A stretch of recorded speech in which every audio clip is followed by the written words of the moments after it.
The sea links humanity. It links every continent on Earth. And it is important that we, in our representative bodies, continue to advocate on World Maritime Day not only the sacrifices and struggles that were made by those in the Merchant Navy, and we have a number of people from the Merchant Navy Association here today, and I'd also like to pay homage to the contribution that was made by Ken Ryder of the Merchant Navy Association, who died earlier this year. But the MUA and the ITF, in our continued work against ships of shame and flag of convenience vessels, where you have seafarers continuing to fish over the side of their vessel for a feed, and their contributions not being adequately represented. The ratification of the Maritime Labour Convention goes some way to doing this, ensuring that there's a global minimum standard for seafarers across this planet of ours. The Government of Australia has recently recognised the importance of shipping, not only to our economy, but also to the nation itself.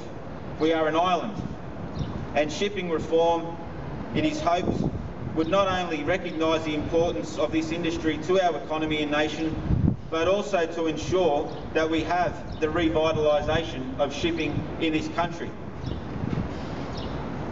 I would like to read out now a contribution that was made by the Secretary-General of the United Nations, Mr. Kofi Annan, who talks about the importance of World Maritime Day. When the passenger liner Titanic departed from Southampton on the 10th of April 1912 on her first transatlantic voyage, no one could imagine the drama that would unfold over the next 4 days. After the ship hit an iceberg and sank with a loss of more than 1,500 lives, the story of that ill-fated ship became etched forever in the public consciousness. Undoubtedly, the most important legacy of the Titanic disaster was an urgent acceleration in the process of setting and implementing international standards and procedures for maritime activity. The first international conference on the safety of life at sea was held in London in 1914. Its outcome, the Convention on Safety of Life at Sea, remains the leading international treaty on maritime safety.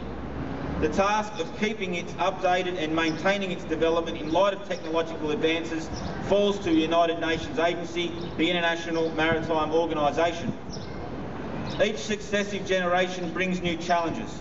In recent years, the passenger shipping sector has seen phenomenal growth on all fronts. Number of passengers, number of ships, new destinations, and perhaps most significant of all, in ship sizes.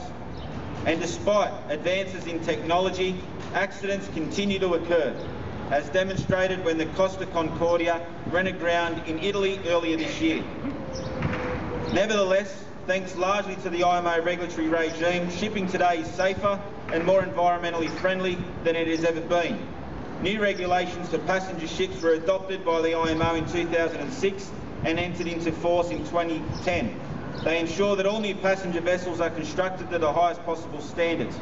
A century after the Titanic was lost in the icy waters of the North Atlantic, the IMO is striving to ensure continual improvement in safety at sea. Its work is as important now as ever. And whilst the industry might be as safe or environmentally friendly as it's ever been, we still continue to see the loss of seafarers' lives. Most tragically in this country, we've recently found one seafarer who went missing, who wished to nominate a number of concerns with the International Transport Workers Federation, found himself chucked overboard, and another seafarer on the very same vessel wound up dead in the port of Newcastle.